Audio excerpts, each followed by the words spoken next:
반갑습니다. 우리가 이제 PPT 두 장 내용을 한 번에 볼 거거든요. 근데 뭐 그렇게 어려운 내용 아니니까 이제 부담 안 가지셔도 될 것 같아요. 주로 뭐 100% 다는 아닌데 대부분이 지금 저분 누군지 아시죠?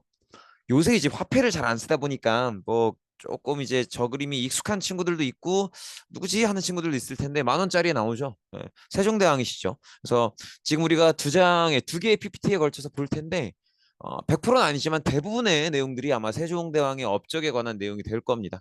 그래서 천천히 한번 보시면 되겠고 역시 세종대왕의 업적의 가장 상징적인 거 하면 훈민정음이죠. 우리가 흔히 한글이라고 부르는 한글 뭐 훈민정음 다 맞죠. 근데 사실은요. 어떤 정식적으로 보면 그런 문자 체계 자체의 명칭은 한글로 보는 게 맞고요. 훈민정음은 사실은 저 자체로 책 제목이기도 해요. 이제 한글을 어떤 원리로 만들었는가, 어떤 원리로 이제 운영이 되는 글자인가 그런 것들을 해설하는 그런 책이기도 합니다. 아무튼 훈민정음인데요. 훈민정음 한글 이거 만든 목적이 뭘 것 같아요? 만든 의도. 훈민정음의 의도는 뭐 이제 여러분들한테 보통 물어보면 그렇게 대답들을 하신단 말이에요. 백성들이 편리하게 문자 생활을 할 수 있게 다 맞아요. 맞는 얘기인데 그냥 두 글자로만 딱 생각하시면 쉽게 무조건 쉽게요. 쉽게. 그래서 어떤 문자 생활을 쉽게 하기 위해서 그러니까 쉽게 이시하게 그게 이제 훈민정음을 만든 목적이라고 보시면 되겠고 그럼 반대로 생각한다면 훈민정음이라는 문자 체계가 등장하기 전에 썼던 문자가 너무 어려운 게 그게 문제가 됐다. 그래서 그 문제를 해결하기 위해서 좀 더 쓰기 쉬운 문자를 만든 게 그게 훈민정음이다. 그렇게 보시면 되겠죠. 그 전에 썼던 문자가 당연히 한자죠, 한자. 한자가 쓰기에 너무 어렵기 때문에 그 문제를 해결하기 위해서 이제 세종대왕이 만들었다. 이렇게 봐주시면 되겠고요. 이제 보통 표현은 그렇게 해요. 세종의 주도로 집현전 학사들과 함께 연구를 거듭했다. 근데 이게 사실은 그래요. 사실은 세종실록에 보면 조선왕조실록에 세종편이 세종실록인데 세종실록에 보면 사실은 이 뭐랄까 훈민정음을 만든 과정에 대해서 그렇게 자세하게 나와 있지는 않아요.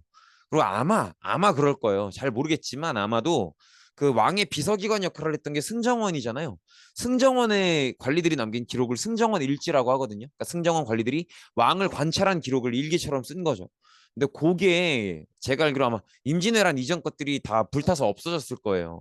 그래서 아마 이제 그게 남아 있다면 조금 더 자세한 기록들을 볼 수 있었겠지만 사실은 조금 기록이 많이 부족한 게 사실이고 조선왕조실록에는 세종께서 직접 만드셨다 이렇게 되어 있어요. 근데 이제 조금 추가적인 연구 결과물들을 봐도 그 당시에 신하들이 썼던 기록들이나 이런 것들을 봐도 대체로 훈민정음을 만드는 작업 자체에는 대부분의 신하들이 반대했던 것 같아요.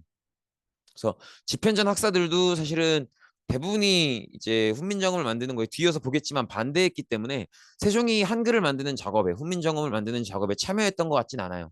그러니까 이제 훈민정음은 세종이 단독으로 개인의 노력으로 만든 거라고 보셔야겠고 또 세종 시기에 만들어진 업적들이나 이런 것들이 너무 많기 때문에 우리가 이제 아직 그 정도 깊이로 배우지 않기 때문에 다 배우지 않는 거지 세금제도 정비나 아니면 국경의 개척이나 아니면 다른 여러 가지 이제 문화사업들의 진행이나 이런 면들을 봤을 때 왕으로서도 굉장히 많은 업적을 내세운 왕이거든요. 그러니까 그렇게 봤을 때는 어떤 왕으로서의 근무도 충실히 하면서 그 남는 시간에 그 자투리 시간들에 이제 개인 시간을 많이 써가면서 만들었던 것 같아요. 이제 사실은 훈민정음은 이 세종대왕이 왕으로서의 일반적인 근무도 굉장히 성실하게 하면서 그 남는 시간에 개인적인 발명품으로 만들었다. 그렇게 보시는 게 가장 합리적인 해석이 아닐까. 그렇게 일단 생각이 됩니다.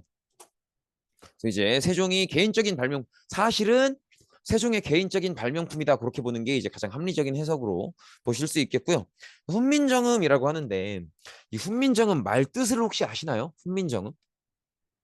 훈민정음이 이렇게 쓰거든요. 뭐 한자 뭐 모르셔도 되는데 여기 가르칠 훈자고요. 백성민자고 발을 정자고 소리 음자예요. 소리 음자인데 그러니까 이제 백성을 가르치는 바른 소리 이런 뜻이에요. 근데 이제 여기 조금 집중하셔야 될 건 요 이제 소리입니다. 소리. 소리에 조금 더 집중을 해 주셨으면 좋겠는 게 요게 지금 그렇잖아요. 쉽게 쓰는 게 목적이라고 했죠. 그래서 이렇게 생각해 주시면 돼요. 기존의 한자는 어, 모든 글자마다 다 뜻이 있죠. 봐봐. 요렇게 쓰면 내천자, 즉 냇가를 의미하고요. 요렇게 쓰면 산산자죠. 외산자. 산을 의미하고요. 요렇게 쓰면 입구자, 입을 의미하고요. 요렇게 쓰면 귀이자, 그죠? 귀를 의미하죠. 다 글자마다 각각의 뜻이 있단 말이에요. 그런데 훈민정음은 어때요? 예를 들어서 봐봐. 이렇게 쓴다고 해봐. 이렇게 쓰면 읽을 수 있죠. 깍! 그죠? 읽을 수 있잖아. 근데 이 마땅히 뜻이 있지는 않죠.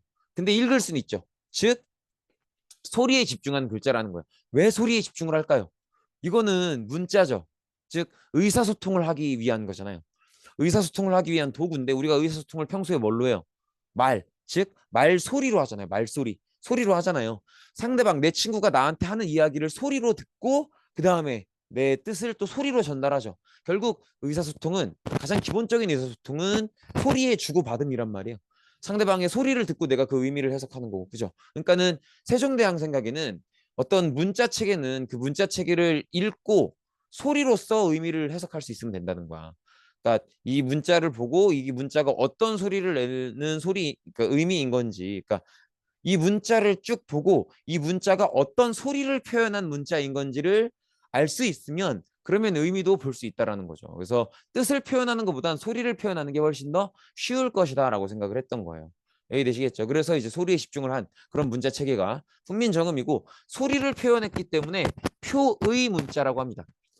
이런 식으로 한자처럼 뜻을 표현하면 표의 문자라고 하고요. 이런 식으로 한글처럼 소리를 표현하면 표음 문자라고 해요.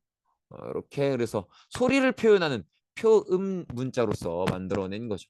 이렇게 보시면 되겠고 그런 식으로 이제 훈민정음을 어떻게 만들었는가 그 만든 원리를 해설한 책이 훈민정음 해례본인데 이게 사실은 되게 뒤늦게 발견이 됩니다. 뒤늦게 발견이 돼서 요걸 간신히 이제 그 우리 조선 말기 일제강점기 직전에 겨우겨우 지켜내신 분이 이분이세요.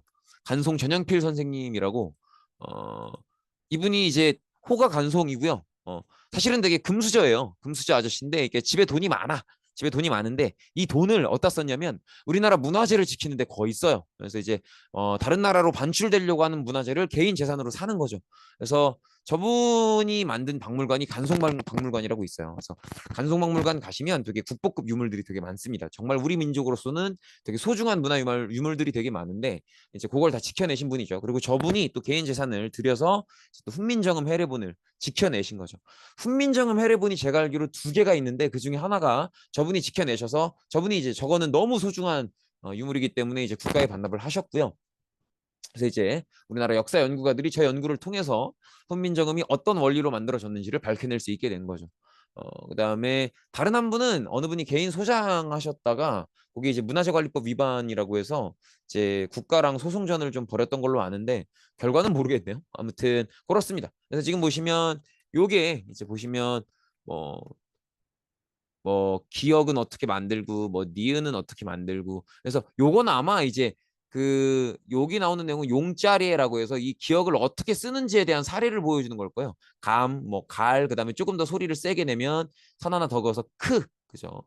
그다음 뭐 콩, 뭐 이응은 어떻게 쓰는지, 디귿은 어떻게 쓰는지, 디귿에 선 하나 더 돼서 좀 센 발음이면 티귿이고 뭐 그런 발음들이 나와 있는 거죠. 니은 뭐 그죠? 이렇게 보시면 어쨌든 이 훈민정음 해례본이 훈민정음이라는 글자를 어떤 원리로 만들었는지를 해설한 글이다. 그러니까 그런 책이다. 그렇게 봐주시면 되겠고 여기 이제 세종이 직접 밝히는 훈민정음을 만든 이유예요. 이유 왜 만들었는가. 그래서 보시면 세종 어제 훈민정음 이렇게 돼 있죠. 여기 이제 여러분들이 많이 들어보셨을 거예요. 요게 이제 그 유명한 나란말싸미 뒹기게 달아 나란말싸미 뒹기게 달아 문자바로 서로 삼았디 아니할시에. 이거 수업 시간에 하니까 엄청 창피하던데. 이런 전차로 어린 백성이 미르고저 헐빼이셔도 마침내 제 뜻을 실어 펴디 못할 놈이 하니라. 네 이를 하엽비 여겨 새로 28글자를 맹가노니 사람마다 뭐냐 이거 이거 어떻게 읽는지 모르겠어요. 날로 씀에 날로 씀에 편케 하고자 할 뿐이니라.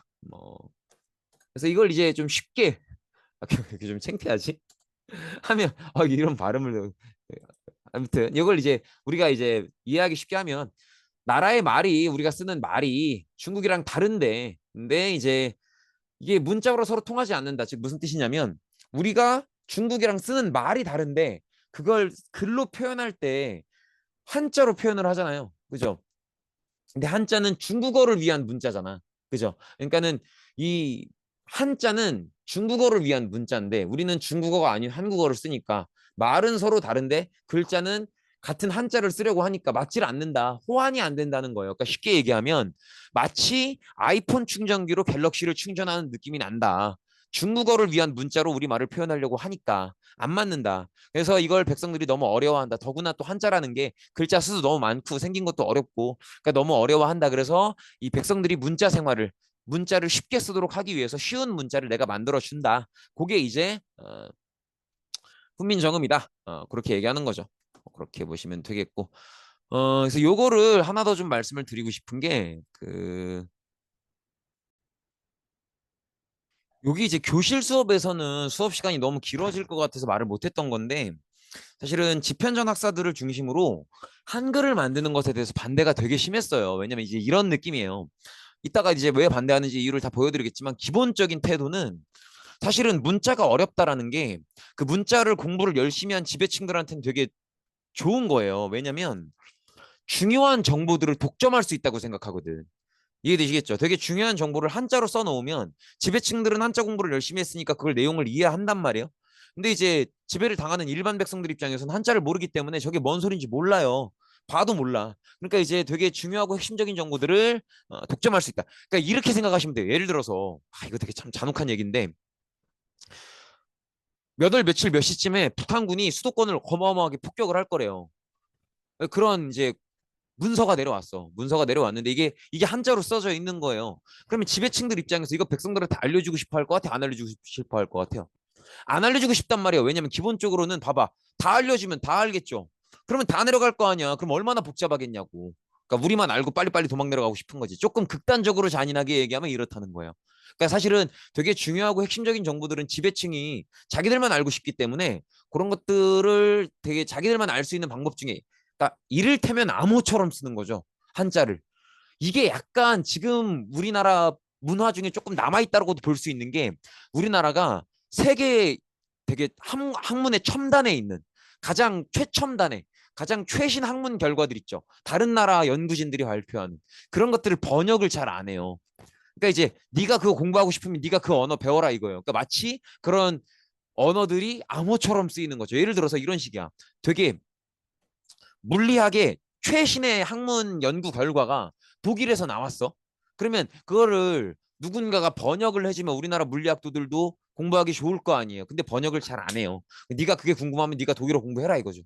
그러니까 이런 느낌이에요. 이런 느낌으로 사실은 어려운 문자를 쉬운 문자로 만들어 가려는 거에 대해서 지배층들은 썩 좋아하지 않아요. 근데 그걸 이제 세종이 깨고 들어가는 거죠. 지금 여기서 이제 그 반대하는 모습인데요. 지금 보시면 신석조, 김문, 정창손, 하위지, 송처검, 조근 뭐 유명한 사람들은 아니지만 다 집현전 학사들이에요. 그러니까 사실은 집현전 학사들이라고 하면 세종이 되게 아꼈던 사람들일 거 아니에요. 근데 그 세종이 아꼈던 사람들이 지들도 알아. 세종이 자기를 얼마나 아끼는지 아는데도 한자로 정보를 독점하고 싶어서 세종한테 이렇게 나는 반대합니다 이렇게 얘기를 하는 거예요. 그리고 그 대표격에 있었던 최만리라는 사람이 집현전 부재학이면 거의 집현전 장관이에요. 그러니까 이 사람이 대표로 이제 많은 자기 후배 집현전 학사들의 뜻을 모아서 전하 이거 훈민정음 만드는 거는 안 됩니다 이렇게 반대 의견을 표시하는 거죠. 최만리는 뭐 이런 사람이에요. 되게 고려 시절부터 되게 명문 가문 출신이었던 그런 가문 출신의 사람이고 이제 과거에 합격해서 이제 과거 합격한 첫 직장부터가 집현전이었고 쭉 집현전에 이제 어 그러니까 과거 합격 첫 직장이라기보다는 이 사람은 태종 때 합격을 했는데 집현전이 거의 설치되자마자 집현전으로 들어와서 쭉 집현전에서 근무를 했었던 그만큼 학문 수준이 뛰어난 사람이라는 거예요. 그래서 태종 때 과거 시험에 합격해서 세종 때 이렇게 집현전이 만들어지자마자 집현전에 들어와서 쭉 집현전 근무를 했었고 집현전의 장관까지 올라갔던 그런 인물이고요. 이 인물이 이제 6가지 이유를 들어서 이제 한글 창제에 반대하는 겁니다. 이유가 되게 첫 번째 이유가 좀 우리가 지금 읽기는 좀 창피하죠. 지성스럽게 대국 중국을 얘기하는 거죠. 명나라를 섬겨서 한결같이 중화에 중국의 제도를 따랐는데 이제 와서 언문, 이 언문이 이제 백성들이 배우기에 쉬운 문자를 뜻해요. 그러니까 여기서는 훈민정음을 얘기하는 거죠. 훈민정음을 따로 만드는 거는 그러니까 한자와 다른 문자를 따로 만드는 건 되게 중국에서 알면 조금 민망하고 그런 일이다. 그러니까 안 만드는 게 좋다. 중국 보기에 욕 먹을 것 같다라는 거고요. 두 번째, 몽골이나 서하, 여진, 일본 같은 오랑캐 민족들도 자기들 문자를 만들었었는데 그런 것들은 오랑캐나 하는 짓이다. 이런 얘기하는 거예요. 그다음에 세 번째로 문자 생활은 이 이두가 우리 옛날에 기억나시려나? 그 우리 중간고사 시험 범위 중에 원효대사 아들 중에 설총이라고 있었죠. 그 사람이 이제 한자를 조금 쓰기 쉽게 만든 게 이두라 그랬었죠. 그 이두. 그 이두로도 불편하지 않다. 이렇게 얘기하는 거고요. 아니 좋은 걸 만들어 준다는데 왜 지랄인지. 그죠? 아무튼 그다음에 요것도 되게 웃기죠. 어, 언문을 사용해서 문자를 배우는 게 편해져서 그것만 가지고도 출세를 할 수 있으면 사람들이 성리학 공부를 안 하려고 할 거다. 이런 얘기를 하고 있고요. 그다음에 네 번째. 이게 사람들이 글자를 모르기 때문에 어떤 재판받을 때 불리하다고 하는데 재판받을 때의 유불리는 그 재판관의 능력이지 어떤 문자를 알고 모르고의 문제가 아니다. 뭐 이런 얘기를 하고 있고요. 그다음에 네 번째. 이렇게 글자를 만드는 중요한 일을 성급하게 추진해서는 안 된다. 뭐 이런 얘기를 하고 있고요. 그다음에 여섯 번째는 진짜 좀 이해가 안 가는데 동궁이 세자를 뜻해요. 세자. 왕의 아들을 뜻하는데 이 동궁께서 성학 즉 성리학 공부에 마음을 쓸 때인데 새로운 문자를 배우겠다고 막 시간 쓰는 거는 조금 아니지 않느냐 이런 얘기를 하고 있어요. 근데 이제 이 얘기를 쭉 듣고 세종이 거기에 반박을 하는 거예요. 세종이 뭐라고 반박하냐면 지금의 언문은 백성들이 편리하게 하려는 거다. 니들이 뭔데 그 옛날에 설총은 옳다고 하면서 임금인 내가 하는 일은 틀리다고 말하는 이유가 뭐냐? 설총이 하는 일도 사람들이 글자를 편하게 쓰게 하려는 거고 내가 하는 일도 글자를 편하게 하려는 건데 설총이 하는 일은 옳다고 말하면서 왕인 내가 하는 일은 틀리다고 말해? 니들이 그러고도 왕한테 충성을 바치는 유학자들이라고 할 수 있냐? 이렇게 얘기하는 거. 왜냐면 똑같은 일이잖아요. 목적이 같잖아요. 그죠? 그리고 너네가 지금 운서를 아느냐? 운서라는 게 뭐냐면 중국의 성조를 포함한 중국의 소리의 중국어의 소리의 특징을 얘기해요. 그러니까 어 지금 우리가 쓰는 말이 중국어랑 다르다는 걸 너네가 알고 있지 않냐? 그리고 얼마나 뭐가 어떻게 다른지 연구해 본 적이라도 있느냐? 사성 칠음의 자모가 몇 개나 있는가? 이런 것들, 그죠? 그러니까 니네들이 말소리에 대해서 연구를 했으면 얼마나 했고 그 연구, 그러니까 그 말소리를 글자로 표현하려면 몇 개의 글자 기호가 필요한지 알고 있느냐? 뭐 연구를 해보고 비판하냐? 그 얘기하는 거예요. 내가 지금 새로운 글자를 만들려고 하는 걸 너네들이 비판할 것 같으면 최소한 소리와 글자에 대해서 기본적인 연구라도 하고 비판을 해라 이거예요. 이해되시겠죠? 이거 맞는 비판이죠. 그러니까 지금 근본적으로 한자는 중국어를 표현하기 위한 글자고 지금 우리는 중국어를 안 쓰고 있는데 중국어랑 우리나라 말이랑 얼마나 말소리가 다른지 그리고 우리나라 말소리를 위해서 우리나라 말소리를 표현하기 위해서 몇 개의 글자가 필요한지 최소한 연구라도 해보고 나를 까는 거냐 이거예요. 이해되시겠죠? 그런 식으로 이제 비판하는 거죠. 그래서 이런 식으로 논쟁이 있은 다음에 이 세종이 처음에는 의금부에 하옥을 하는데 가두는데 하루 만에 석방해요. 그리고 다 관직으로 돌아오게 하는데 최만리가 이제 관직에 나아가지 않습니다. 그러니까 이제 자기 논리로는 세종을 깔 힘이 안 닿는다는 걸 느끼는 거죠. 그래서 결국은 그리고 또 이듬해 돌아가셔요. 얼마나 스트레스 받았으면 그죠? 그래서 사실은 1445년이면은 이분이 보자 몇 년생인지는 안 나오네요. 아무튼 그 이듬해에 돌아가십니다. 아무튼 그렇고요. 그다음에 훈민정음은 아까 얘기했던 것처럼 가장 큰 목적이 배우기 쉽다는 데 있어요. 배우기 쉽다는 데 있고요. 아무래도 백성들이 배우기 쉽다 보니까 어떤 이제 훈민정음을 반포하고 난 뒤에는 이제 어떤 정책이나 이런 것들을 소개해도 그전에는 그걸 한자로 소개했기 때문에 백성들이 들어도 몰라요. 봐도 모르고. 그래서 법의 어떤 정책이나 집행률이 떨어졌는데 이제는 한글로 설명을 해주면 보고 이해할 수 있기 때문에 이제 사람들이 조금 더 잘 법을 지킬 수 있게 된 거죠. 이제는 무슨 소리인지 아니까. 그죠? 이게 이제 왜 이게 한글은 소리에 집중한다 그랬죠. 그게 왜 쉬워지는 거냐면 보세요. 지금 요거 제가 한자로 두 줄 써놨잖아요. 이거 그냥 읽으면 이거 뭐 읽지도 못하겠죠. 뜻글자니까. 근데 이거를 제가 읽어드릴게요. 그냥 보면 모르겠잖아. 근데 읽어드리면 알 거예요. 이래서 소리로 표현하는 게 쉽다라는 거예요. 봐봐. 금일 오후 이렇게 읽으면 되거든요. 금일 오후 4시 3층 영어 전용실 학생 자치회 예정. 이름 알겠죠? 이거를 그대로 소리 나는 대로 쓰면 금, 일, 오후 4시 3층 영어 전용실 학생 자치회 예정. 이렇게 되는 거잖아요. 그죠? 요거는 다 소리들을 표현한 글자잖아요. 요대로 읽으면 4시에 3층 영어 전용실에서 학생 자치회 하는구나 라는 걸 알 수 있죠. 이게 이제 어떤 글자를 뜻을 표현한 글자보다 소리를 표현한 글자가 훨씬 더 받아들이기 쉽다라는 걸 보여주는 예시라고 보실 수 있겠죠. 요래서 이제 세종이 글자를 만들 때 뜻보다는 소리에 집중을 한 거예요. 그래서 이걸 통해서 백성들이 더 쉽게 글자를 배울 수 있게 된 거죠. 그렇게 보시면 되겠고, 그 다음에 글자를 만들었으면 이제 퍼뜨려야죠. 보급을 위한 노력을 해야 되는데, 일단 훈민정음, 즉 한글로 쓴 책들을 출간합니다. 아직은 조선 초기이기 때문에 이렇게 조선 왕조를 예찬하는 내용의 용비어 천가라는 책을 만들기도 하고요. 요게 이제 용비어 천가예요. 이제 용이 날아오르는 이야기다. 근데 이제 그만큼 용을 이제 왕에 빗댄 거죠. 여기 용비어 천가인데 한글로 써져 있죠. 요거는 이제 내용상 그런 내용이에요. 이제 조선 초의 왕조들, 뭐 태조 이성계부터 정종, 뭐 태종 이방원 쭉 설명을 한 건데 사실 큰 틀의 내용은 이제 고려 왕조를 무너뜨리고 새로운 국가를 세운 게 나쁜 게 아니다. 뭐 그런 얘기를 하는 거고요. 그다음에 각종 윤리서나 이런 책들을 편찬하기도 하고요. 그다음에 그 이외에 이제 여러 가지 다양한 책들을 펴내는 사업을 하게 되는데요. 대체로는 이제 조선 건국의 정당성, 고려를 무너뜨리고 새로운 국가를 세운 게 나쁜 게 아니었다라는 설명을 하기 위해서 역사서 이런 것들이 나오고요. 그다음에 체계적인 통치를 하기 위해서 뭘 알아야 통치를 할 거 아니에요. 그래서 이제 각 지역의 지리서, 지도 이런 것들이 좀 편찬이 됩니다. 그렇게 보시면 되겠고요. 그래서 조선 건국의 정당성을 알린다 이렇게 보시면 되겠죠. 그다음에 역사서에서는 이런 게 있어요. 일단 왕의 기록들을 모은 게 이제 실록이죠. 실록. 이 실록을 춘추관에서 작성을 하고요. 요걸 이제 왕별로 쭉 작성해서 뭐 태종실록, 태조실록, 세종실록, 세조실록 이렇게 해서 그걸 다 모은 게 조선 왕조실록이죠. 우리가 알고 있는. 그다음에 이제 고려가 무너졌기 때문에 이제 고려의 역사를 써줌으로써 고려 왕조의 어떤 시대를 끝내는 거예요.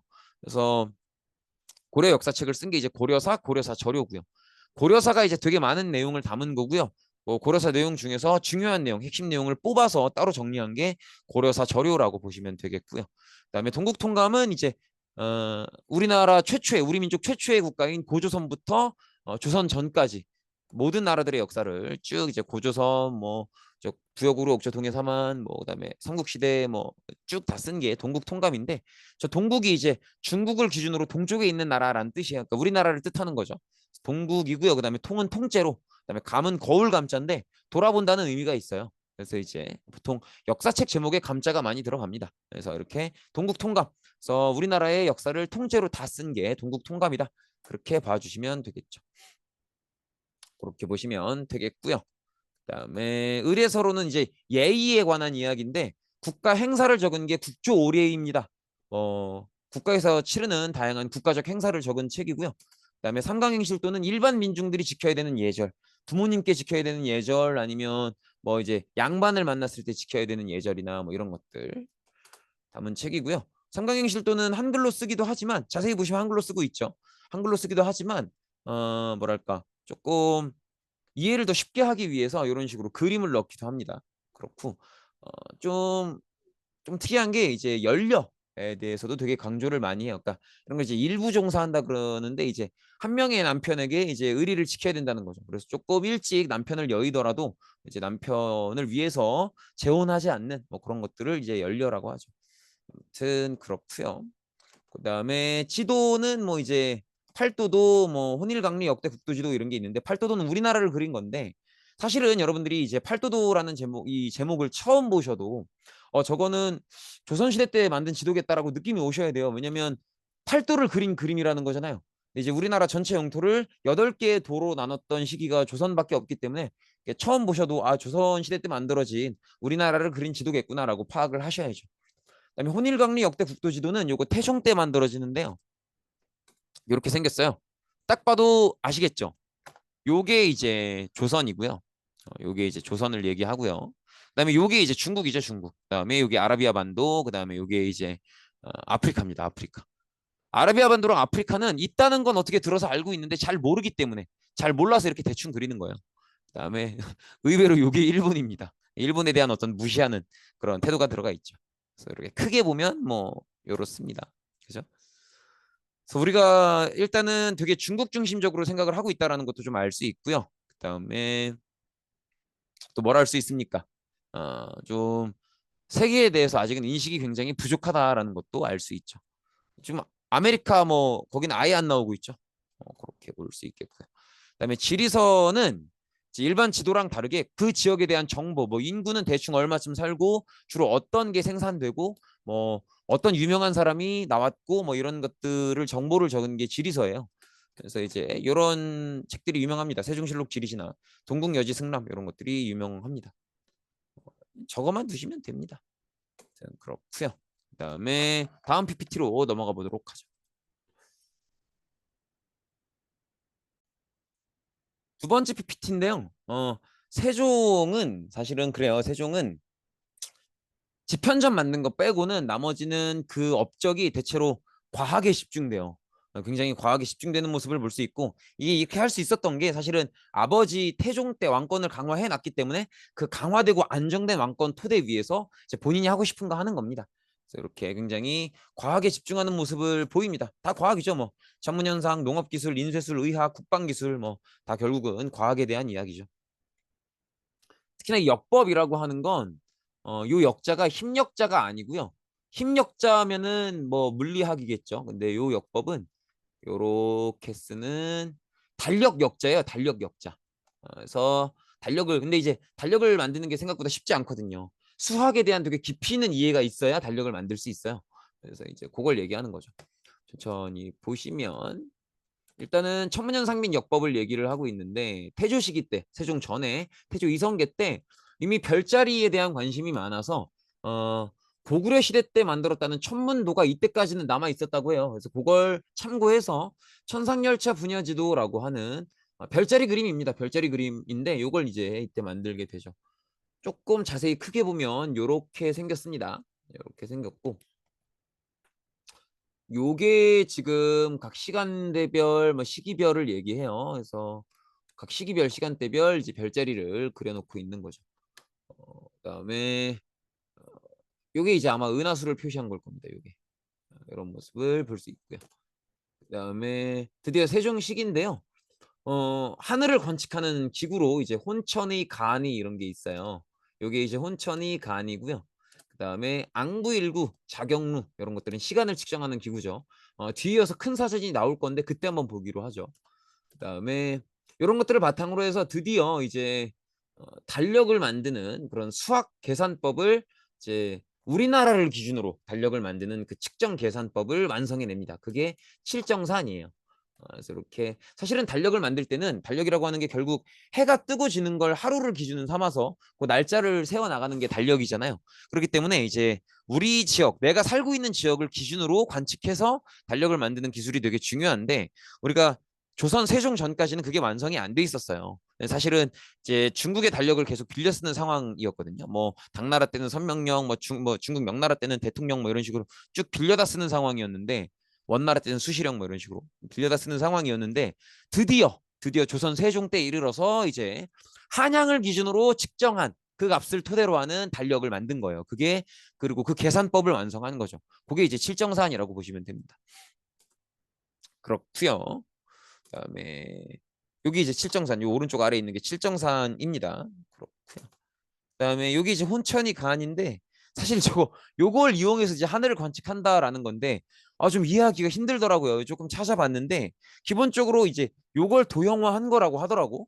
그래서 지금 하늘색 선 보이죠? 요게 적도선이에요. 적도선. 그러니까 일단은 지구를 중심으로 태양이 돈다라고 생각을 일단 하는 거예요. 그렇게 보이니까 그죠? 뭐 지동설은 이제 동양권에서는 나중에 이제 18세기 넘어가야 홍대웅이라는 사람이 처음 주장을 하고요. 서양 걸 받아들여서 주장하는 거죠. 그다음에 요 시기엔 아직은 이제 지구가 중심이라고 생각하던 그런 시점인데 요게 이제 적도선이에요. 그러니까 요게 이제 지구의 한 가운데선, 그죠? 지구의 한 가운데선. 북극과 남극의 사이선이고요. 그 다음에 요게 태양의 궤적입니다. 태양의 궤적이고 여기가 이제 가장 뜨거운 여름, 그다음에 여기가 가장 봄, 그다음에 여기가 가장 겨울.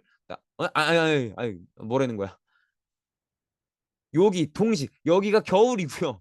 겨울이고요. 그다음 여기가 봄입니다. 여기 봄이고 그다음 여름이고 그다음 가을이고 그렇죠. 죄송합니다. 그래서 동지점 여기가 이제 겨울에 가장 추운 지점, 가장 해가 짧은 지점을 얘기하고요. 그다음에 여기가 봄이 되는 지점이고요. 그다음에 여기가 해가 가장 긴 그죠? 하지점을 얘기하고요. 여름이죠, 여름. 그다음에 여기가 가을을 얘기합니다. 어, 그래서 요거를 잘 관측을 해서 요게 무슨 어떤 기계적인 장치로 요게 요 칸 보이시죠? 요 칸. 요게 365개래요. 그래서 이제 한 칸 한 칸 돌아가면서 24절기를 순서대로 표현하게 한다고 합니다. 정확하게는 잘 모르겠어요. 아무튼 그렇고요. 그다음에 이제 앙부일구인데요. 해시계예요, 해시계. 이제 햇살의 그림자, 그 그림자를 통해서 시간을 알게 하는 거죠. 요거는 보통 대로변에 설치를 해서 사람들이 왔다 갔다 하면서 시간을 볼 수 있게끔 그렇게 해줍니다. 그래서 요거는 원리가 이래요. 요게 이제 그건 아시겠죠? 햇살이 비치면 요 그림자로 시간을 파악하는 건데 요게 이제 요 그림자가 어디에 가 있느냐에 따라서 시간이 표시되는데 신기한 건 가로선도 있죠. 가로선. 요 가로선은 그 날짜, 시기를 표현합니다. 그래서 대충의 절기까지는 표현할 수 있게 하는 거죠. 그래서 요 세로선은 시간을 표현하고요. 가로선은 지금이 어느 정도의 절기인지 그 날짜, 시기를 표현해 주는 거죠. 그런 모습을 볼 수 있고요. 그 다음에 자경루는요. 요건데 요게 이제 스스로 자자에 때릴 격자의 자경루인데 요거는 한번 영상을 보시는 게 나을 것 같아요. 요게 이제 그 장영실이 만들었다고 하는 그 유명한 장영실 아시죠? 그 세종대왕 때 이제 발명가 장영실이 만들었다고 하는 자경루라고 하는 시계입니다. 이런 식으로 이제 물을 채운 다음에 이 물을 그러니까 중력의 원리를 이용하는 거죠. 일정한 양을 일정한 각도로 흘려보내면 일정한 속도로 내려갈 거다라는 거죠. 그 일정함을 이용해서 이런 식으로 물을 떨어뜨린 다음에 이렇게 실린더를 채워 올려서 일정한 속도로 올라가겠죠. 그러면 이제 이게 차 오르면 각각 해당하는 구슬을 떨어뜨리고요. 그다음에 이렇게 구슬을 떨어뜨리면 이 구슬이 흘러 내려가서 이런 식으로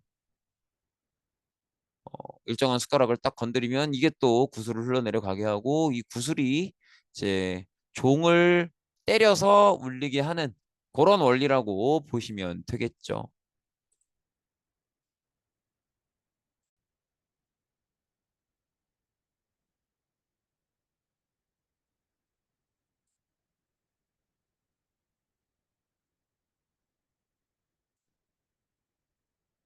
그래서 이렇게 보시면 되겠고 그다음에 농업은 일단 뭐 농사에서 가장 중요한 건 비 아니겠습니까? 그래서 비를 측정할 수 있는 치국이 여기다 이제 빗물이 이렇게 비가 오면 여기다 이제 빗물 떨어지게 해서 얼마큼 왔는가 측정하는 거죠. 근데 사실은 측정은요. 측정만큼이나 그 측정한 걸 기록하는 게 중요하죠. 그래서 이렇게 기록하게 하는 거고요. 그다음에 그래서 이 기록을 쭉 몇 년 동안 해 나가면 그 기록의 어떤 규칙성을 발견할 수가 있는 거죠.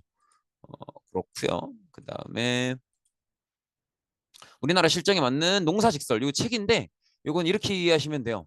그 농사꾼들이 직접 들려주는 농사썰 이렇게 이해하시면 되는 게 이제 요거 요 책을 쓸 때요. 어 농사꾼들한테 직접 이제 사람을 파견해서 각 지역으로 파견해서 그 지역에 되게 나이 많은 할아버지 농사꾼들한테 물어봐요. 농사 어떻게 짓는지. 그래서 그 할아버지들이 들려주는 얘기를 쓴 거예요. 그래서 각 지역에 그 실정에 맞는 그 지역의 날씨나 토양의 질이나 거기에 맞는 농사법을 옮겨 적은 거라고 보시면 되겠죠. 아무튼 이렇게 해서 우리가 아까 봤던 것처럼 이런 식으로 어, 비를 측정하는 치국이 그죠? 이렇게 해서 비가 이렇게 떨어지면 여기서 빗물을 모아서 측정하는 거죠. 근데 아까 말씀드린 것처럼 이 치국이의 핵심 역할은 이걸 이제 측정하는 거잖아요. 이 측정하는 걸 기록하는 데 진짜 의미가 있어요. 그래서 기록을 통해서 몇 년 동안 쭉 기록한 다음에 그 기록을 관찰해서 규칙성을 파악하는 거죠. 그다음에 농사직설 그죠?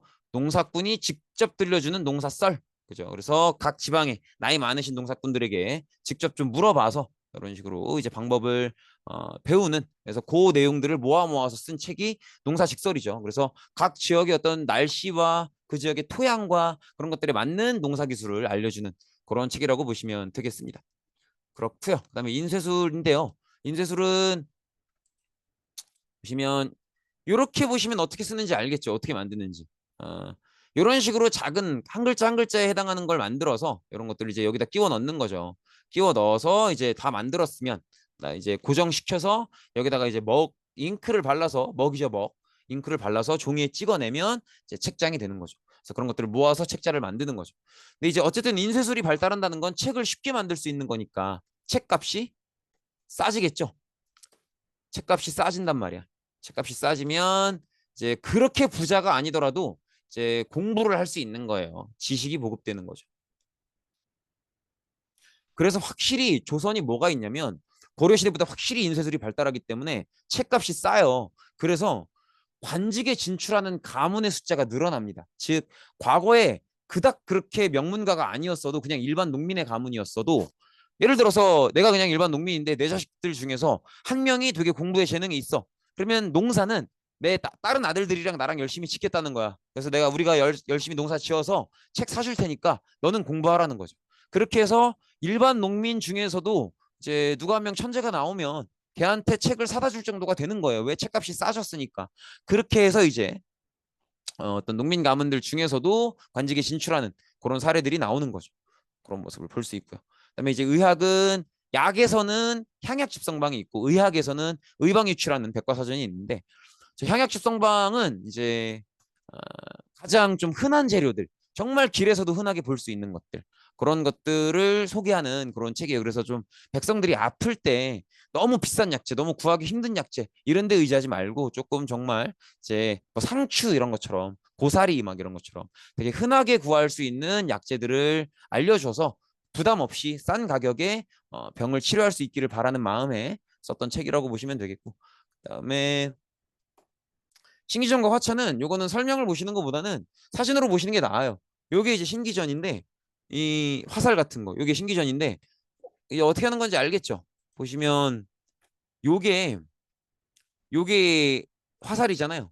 요게 화약이에요, 화약. 요게 화약이고 요게 심지죠, 심지.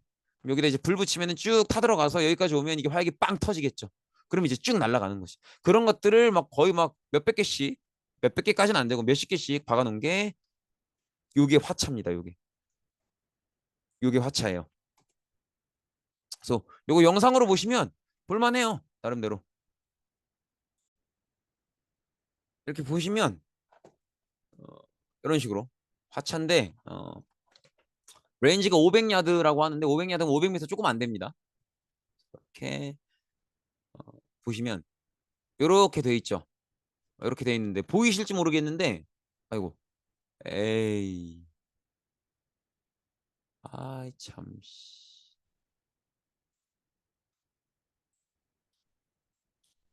아, 왜 이렇게 안 되냐.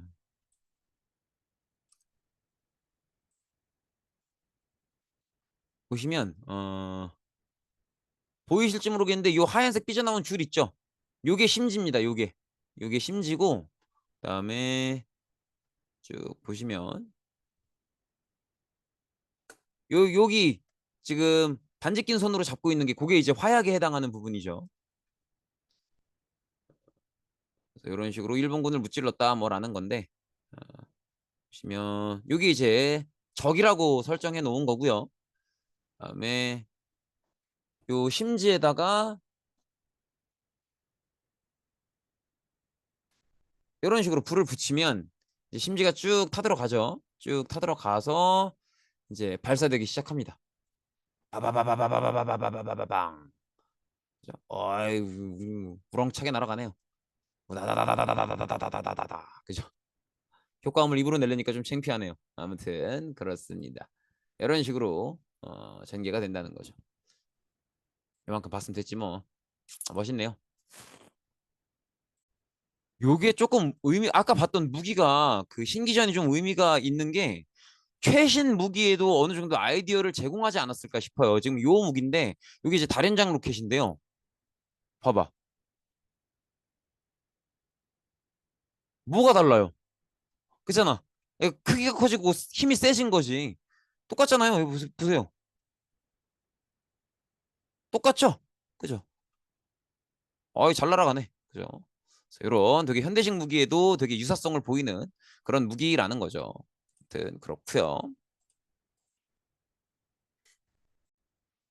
이렇게 보면은 이 많은 업적들 혼천이, 간의, 앙부일구, 자경루, 뭐 칠정산, 치국이, 뭐 이런 뭐 인쇄술, 그다음에 향약집성방, 의방유치, 뭐 신기전 화차, 훈민정음에 이르기까지 사실은 다 과학적 업적이잖아요. 이 모든 과학적 업적들이 다 세종에 의해서 이루어졌다라는 거죠. 그래서 굉장히 과학의 시대였다라는 겁니다. 네, 이렇게 해서 이번 수업 시간은 마치겠고요. 이 뒷부분은 그냥 그런가 보다 하고 넘어가세요. 안 보셔도 됩니다. 네, 오늘 수업은 여기서 마치겠습니다. 고생 많으셨습니다.